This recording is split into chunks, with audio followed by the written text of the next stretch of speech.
नमस्कार, प्रादेशिक समाचार के साथ मैं आसिया नाजली। पहले मुख्य समाचार।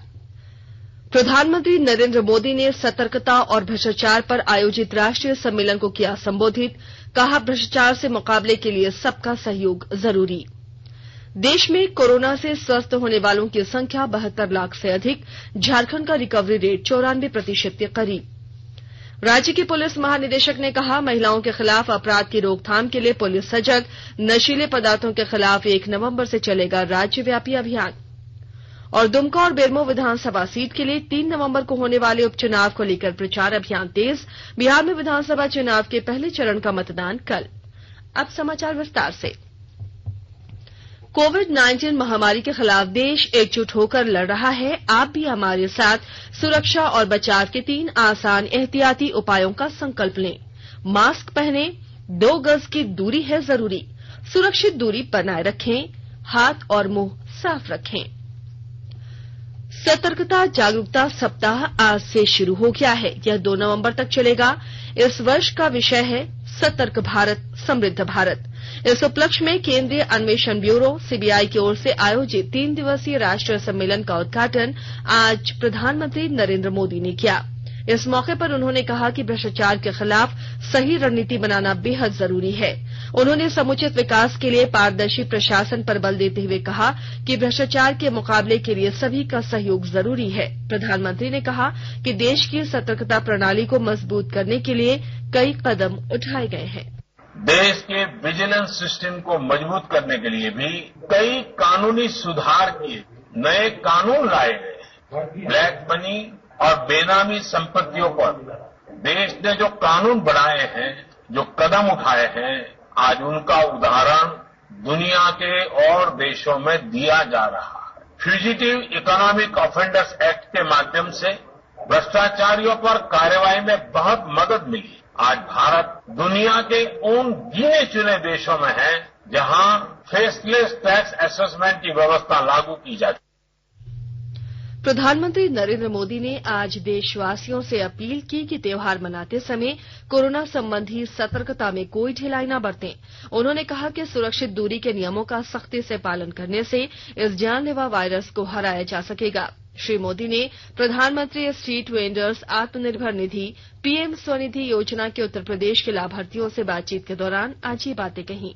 श्री मोदी ने कहा कि जन धन, आयुष्मान, उज्ज्वला और पीएम स्वनिधि जैसी कई सरकारी योजनाओं से लोगों को बेहतर ढंग से कोविड महामारी से लड़ने में मदद मिली है। उन्होंने कहा कि हम लोगों ने दुनिया को ये दिखा दिया है कि हम किसी भी चुनौती का सामना कर सकते हैं और स्थिति को बदल सकते हैं। आज का ये दिन आत्मनिर्भर भारत के लिए एक महत्वपूर्ण दिन है। कठिन से कठिन परिस्थिति का भी मुकाबला ये देश कैसे करता है, यूपी के लोग कैसे संकट से लड़ने की ताकत रखते हैं, ये दिन इसका साक्षी है।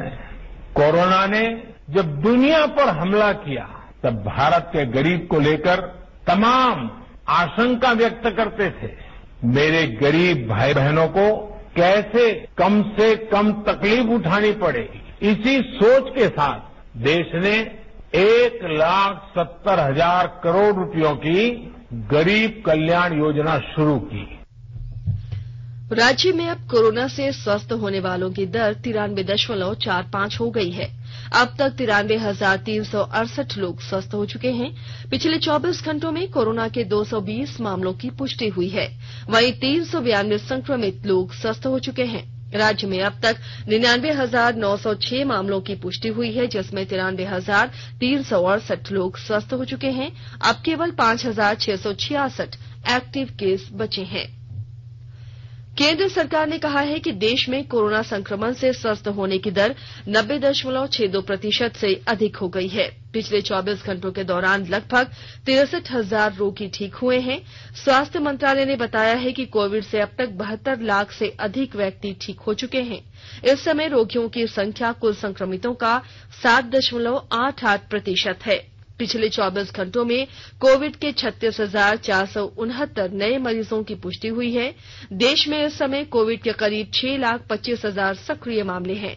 स्वास्थ्य मंत्रालय ने कहा है कि सभी के मिले जुले प्रयासों से मृत्यु दर में भी काफी कमी आई है, जो इस समय लगभग 1.5% है। पिछले 24 घंटों के दौरान देश में 9,58,000 से अधिक कोविड नमूनों की जांच की गई। इसे मिलाकर देश में अब तक 10,44,00,000 नमूनों की जांच हो चुकी है। आकाशवाणी का समाचार सेवा प्रभाग आज अपने फोन इन कार्यक्रम में हिंदी और अंग्रेजी में कोविड-19 पर विशेष परिचर्चा प्रसारित करेगा। यह कार्यक्रम आज रात 9:30 बजे से FM गोल्ड और अतिरिक्त मीटरों पर सुना जा सकता है। लेडी हार्डिंग मेडिकल कॉलेज में मेडिसिन के प्रोफेसर डॉक्टर घनश्याम पांगटे चर्चा में भाग लेंगे। श्रोता हमारे टोल फ्री नंबर 1800-115767 पर फोन करके विशेषज्ञ से सीधे सवाल पूछ सकते हैं। लैंडलाइन नंबर 011-233-1444 पर भी सवाल पूछे जा सकते हैं।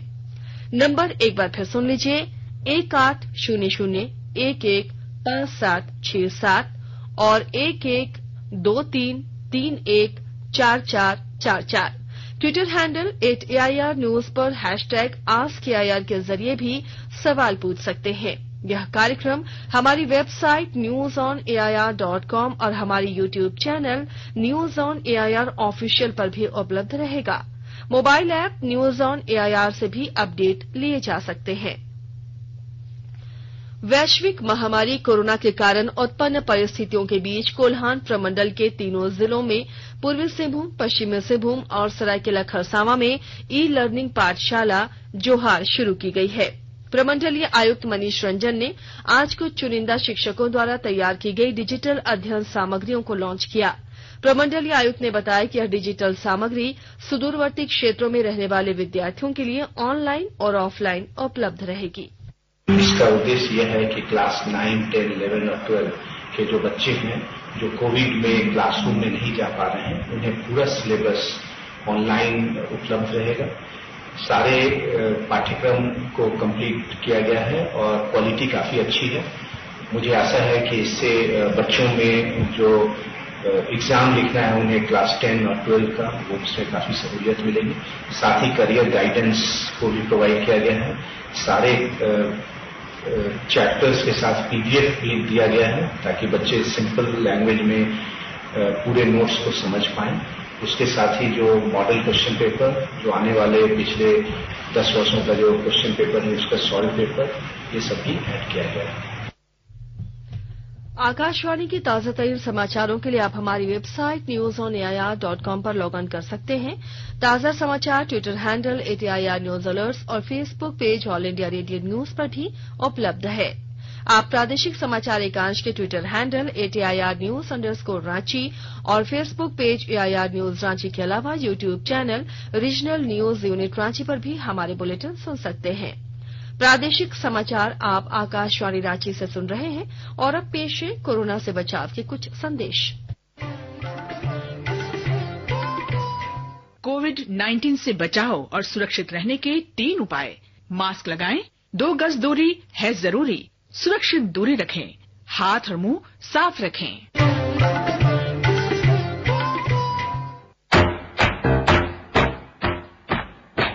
चलो मिलकर एक शुरुआत करें, चलो एक फैसला आज करें। मास्क नहीं तो टोकेंगे, कोरोना को रोकेंगे। चलो एक इरादा करते हैं, चलो कुछ वादा करते हैं। मास्क नहीं तो टोकेंगे, कोरोना को रोकेंगे। भारत सरकार द्वारा जनहित में जारी। प्रादेशिक समाचार में एक बार फिर आपका स्वागत है। राज्य में महिलाओं के खिलाफ अपराध पर अंकुश लगाने के लिए कई स्तरों पर प्रयास किए जा रहे हैं। इस सिलसिले में पुलिस महानिदेशक MV राव ने आज पिछले 1 सप्ताह में महिला और बालिका अत्याचार से संबंधित दर्ज मामलों की समीक्षा की और राज्य भर के पुलिस अधिकारियों को दिशा निर्देश दिया। बाद में पत्रकारों से बातचीत में पुलिस महानिदेशक श्री राव ने ये बताया कि अपराध पर नियंत्रण के लिए पुलिस सजग है। उन्होंने ये भी बताया कि 1 नवंबर से 16 नवंबर तक नशीले पदार्थों के कारोबार के खिलाफ राज्यव्यापी अभियान चलाया जाएगा। इसके अलावा बाइकर्स गैंग के खिलाफ भी विशेष अभियान चलेगा। उन्होंने कहा कि इसके लिए थानेदार से लेकर पुलिस अधीक्षक तक की जवाबदेही तय की गई है। ये प्रोटोकॉल से है, नया है, आज से हम लोग एनफोर्स करेंगे। जहां कहीं भी एक महिला या बालिका संदेहास्पद स्थिति में मृत पाया जाएगा, सस्पिशियस ऑफ सुनना उनका डेथ हुई है, वहां पर SP of the district must reach immediately, मतलब जो चलने में जितना देर लगे उतना देर में पहुंच जाना है। पहुंच के उस केस के इन्वेस्टिगेशन का सुपरविजन खुद देना है, ना कोई डीएसपी ना कोई इंस्पेक्टर, खुद देना है। और उस केस का डिस्पोजल फाइनल चार्जशीट कोर्ट में होने तक अपना पर्सनल देखरेख में उसका इन्वेस्टिगेशन कराना है। राज्य में दुमका और बेरमो विधानसभा सीट के लिए होने वाले उपचुनाव को लेकर विभिन्न राजनीतिक दलों ने चुनाव प्रचार कर अपनी पूरी ताकत झोंक दी है। झारखंड मुक्ति मोर्चा के केंद्रीय अध्यक्ष शिबू सोरेन पार्टी प्रत्याशी के पक्ष में प्रचार करने के लिए आज शाम दुमका पहुंच गए। वहीं भारतीय जनता पार्टी के केंद्रीय उपाध्यक्ष रघुवर दास और पार्टी विधायक दल के नेता बाबूलाल मरांडी भी दुमका दौरे पर हैं और भाजपा प्रत्याशियों के पक्ष में समर्थन जुटा रहे हैं। इधर मुख्यमंत्री हेमंत सोरेन ने आज दुमका विधानसभा क्षेत्र में कई जनसभाओं को संबोधित किया। बिहार विधानसभा चुनाव के पहले चरण के मतदान के लिए व्यापक प्रबंध किए गए हैं। इस चरण में 16 जिलों की 71 सीटों पर कल वोट डाले जाएंगे। देश में कोविड महामारी के बीच ये पहला चुनाव हो रहा है। निर्वाचन आयोग ने मतदान के लिए कोविड संबंधी दिशा निर्देश जारी किए हैं। इस दौरान प्रत्येक व्यक्ति को मास्क पहनना अनिवार्य होगा। मतदान केंद्रों पर थर्मल स्क्रीनिंग की जाएगी और सैनिटाइजर का इस्तेमाल किया जाएगा। प्रत्येक मतदान केंद्र पर 1,500 की जगह अब केवल 1,000 मतदाता ही वोट डाल सकेंगे। सभी केंद्रों पर मतदाता कर्मियों के साथ इलेक्ट्रॉनिक वोटिंग मशीन भेज दी गई है। हमारे संवाददाता ने बताया है कि मतदान कल सुबह 7 बजे से शाम 6 बजे तक चलेगा। प्रधानमंत्री नरेंद्र मोदी ने आज इन्फेंट्री दिवस पर सभी स्तर के साहसिक सैनिकों को बधाई दी है। श्री मोदी ने ट्विटर पर कहा कि राष्ट्र की रक्षा के लिए इन्फेंट्री के योगदान पर देश को गर्व है। उन्होंने कहा कि सैनिकों की बहादुरी ने लाखों लोगों को प्रेरित किया है। गैर कानूनी गतिविधि रोकथाम अधिनियम के तहत 18 और लोगों को आतंकवादी घोषित किया गया है। केंद्रीय गृह मंत्रालय ने बताया कि केंद्र सरकार ने लोगों को आतंकवादी घोषित करने का प्रावधान करने के लिए पिछले साल अगस्त में गैर कानूनी गतिविधि रोकथाम अधिनियम 1967 में संशोधन किया था। इस संशोधन से पहले केवल संगठनों को ही आतंकवादी घोषित किया जा सकता था। नक्सलियों के खिलाफ चलाए जा रहे राज्यव्यापी अभियान में पुलिस को एक और सफलता मिली है। पुलिस ने खूंटी जिले के अड़की थाना क्षेत्र के हिमरोम जंगल से प्रतिबंधित नक्सली संगठन भाकपा माओवादी के एक सक्रिय सदस्य मान सिंह मुंडा को गिरफ्तार किया है। उसके पास से हथियार और कारतूस के अलावा कई आपत्तिजनक चीजें बरामद की गई हैं। गिरफ्तार नक्सली के खिलाफ अड़की, साइको और खूंटी थानों में आधा दर्जन से अधिक संगीन आपराधिक मामले दर्ज हैं। और अब कुछ संक्षिप्त खबरें। मुख्यमंत्री हेमंत सोरेन ने राज्य में ओबीसी समुदाय को 27% आरक्षण देने की घोषणा की है। राष्ट्रीय ओबीसी मोर्चा के प्रदेश अध्यक्ष राजेश कुमार गुप्ता ने राज्य सरकार के इस फैसले का स्वागत किया है। बेरमो विधानसभा उपचुनाव भयमुक्त माहौल में संपन्न कराने के लिए कई उपाय किए जा रहे हैं।